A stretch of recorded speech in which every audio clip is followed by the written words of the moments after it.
You know how we all have those things in our houses that we hate. Well, when I bought this house initially, every single closet, the laundry room, the pantry, everything was wire shelves, and I cannot stand wire shelves. So one of my first projects, honestly, was to say, let's take a look at this pantry. Let's see if we can make it nicer, enhance storage, and make it kind of look a little bit cool, maybe with a little technology in it as well.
Hey there, I'm Art, and I'm on a mission to renovate and upgrade my project home and make it more livable, more functional, and just a better place to live, and reap the rewards of all the updates when I sell it.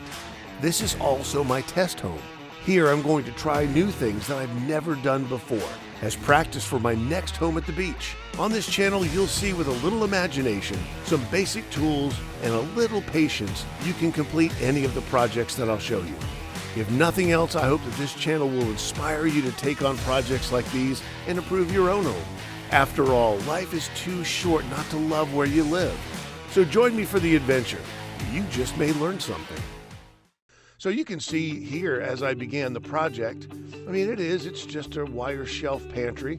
There's no lighting in there at all, and there's no light outside in the hallway of the pantry, so there is no way to really be able to see in there. It was kind of a dark hole. So what I started doing, I was like trying to imagine exactly what I wanted to build in here. I knew I wanted a couple of things. I wanted some more substantial looking shelving, and I also wanted a countertop in there where I could keep my mixer, bottles of wine, and also I wanted to be able to have some drawers to keep things like onions and baking materials, plastic wrap, and all that stuff. Sure, I could keep it in the kitchen, but it's a small kitchen, and I figured why not keep all that stuff that's really for the production of the food kind of out of the kitchen, right? So I've got my baking stuff, I've got, again, plastic wrap, parchment paper, measuring cups, all those things. That's kind of, to me, what a pantry is all about. So I started by just kind of taking off the molding around the bottom, which was easy because the previous owners only put molding around, two sides of it anyway, so that was pretty easy to get off. So my next thing was to try to envision the drawers. How would I build a cabinet within this small pantry to be able to kind of maximize some space? Because you can see here that the entire bottom of the pantry there's nothing. It's just empty space. So I started with a very, very basic cabinet, right? Made out of plywood. I built it to fit in there. I also built it so when the face frame went on, the drawers would open and not hit either the open door to the pantry or the molding around the pantry. So this is kind of how it started. A lot of trial and error, a lot of measuring, and as you can see on both sides of this carcass, there is some space kind of wasted, but wait till you see how it ends up, and I think you'll see that's not going to be a huge problem. So the next thing, let's pull all those wire shelves out of the pantry. They're pretty easy to pull out, frankly. Take out the screws, patch the walls, make sure everything kind of looks good. The walls are getting patched, sanded, and getting ready to accept some fresh paint here in this picture. And it's kind of interesting, once I pulled the shelves out, man, did that seem like a lot more space inside the pantry. So utilizing the colors that are used elsewhere in the house, I started to put a little bit of paint in the pantry. It's a great color, it's just a nice kind of a medium gray, and it came out, I think, really, really nice after I've done all the patching.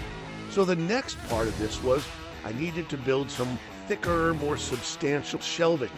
So I had seen a YouTube video and decided on building shelves like this. So what you end up here is you end up with a frame that you screw into the studs within the closet or wherever you're doing this. And then once they're in there and they're set up, you basically skin them with 1/4-inch plywood on the top, the bottom, and the front. And it actually works out really, really well. So here are the frames that were built. So I had 2 deeper shelves and then a much shallower shelf that actually goes way at the top. And I use that really to keep stuff that I don't use a whole lot, like paper towels and things like that. Whoa, whoa, whoa there. Just thought I would mention that if you're liking the content and want to see more, please like and subscribe. You can also check out my Patreon page, linked in the description below. I would really appreciate it.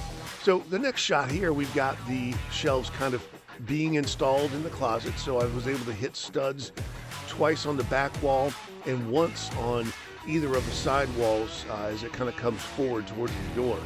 So very, very strong, really substantial, and actually would hold a ton of weight. So you can see just another view here. The next thing is we want to try to start thinking about how do we want to skin these things.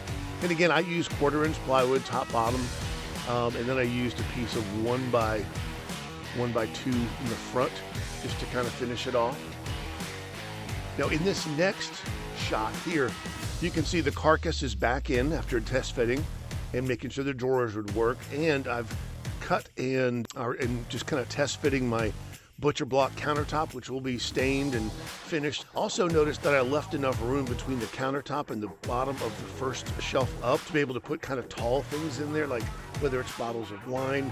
I was really making sure the space was good enough for my KitchenAid mixer. So this is just test fitting the countertop in there. Here's kind of another view of just that. So let's take a look at these shelves. As you can see here, again, you see the original framing for the shelves. Now I've got the 1/4-inch plywood on the top and the bottom. And what that does is it really solidifies these shelves, making them super, super strong. So next, it's time to work on that carcass again. So it's time to put in some drawers. And again, very basic carpentry. I got drawer slides from the big box store. Made sure all my framing was secure, made sure everything was square, made sure I had a toe kick into the cabinets. And once the drawer boxes were built, again out of plywood, I put them together, glued them, nailed them, made sure they were square, and I got everything into the cabinet. Now these are soft close drawers, so it's kind of nice. You know, they don't slam closed or anything, and they worked really, really, really well. So the next thing was to be able to move this carcass with a face frame that I built out of pine into the closet. And you can see here the face frame is being held on with a clamp. Made sure that all the holes for the drawers, all the openings for the drawers, they fit. And then I'm going to be doing an overlapping drawer front. So this is perfect, right? They don't have to fit in the holes. They're going to actually kind of butt up against the front of the face frame. Now also in this shot, you can see that I've got one of the pieces of the face frame that covers kind of that empty space on both sides of this carcass. And here's another shot. So you can see the face frame goes from wall to wall. It's set up so the countertop can just sit right on top of it, and I'm not going to secure the countertop down. I did that on purpose just in case for some reason I had to take this out and fix something. I can literally remove everything with a couple of screws in the face frame, and then the countertop would lift off and we'll be able to fix anything that needs to be fixed. So now you can see that I've got the fronts on the shelves up top. I haven't painted them yet. They're going to be white. I've got my countertop stained and sealed and put in place. I've painted the face frame a little darker gray than the upper parts of this cabinet or this pantry. Next is just going to simply be building the drawer fronts and handles, and we should be almost good to go. Here's another shot of the shelves. They're finished. Just got to put some putty in a couple of nail holes here, and then these will be done. Now here I am starting to paint the shelves above. That's why you see I've got some paper towels on the freshly done countertop. I guess I could have taken it out, but it's butcher block. It's heavy, so I wanted to make sure that I just protected it as I started painting here. Now here's a shot of the countertop being done. I've also added a beadboard detail to the back of this big open section where my mixer is going to go and wine bottles or whatever. But now you can also see I've got the drawer fronts and the drawer pulls on Of course, those drawer pulls match everything else in the kitchen, so it looks really, really nice. So now it's time to see what the whole project looks like. So here's a little video of the finished product. I think it came out really, really well. As you can see, there's now lighting inside of this.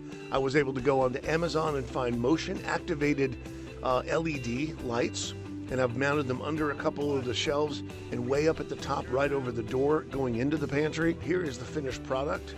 There's my mixer, some wine, there's my drawers. I think the project came out really well. Well, that's it for this week. Thanks for tuning in. Look forward to seeing everybody back here for another adventure next Sunday on Project 4068. See ya.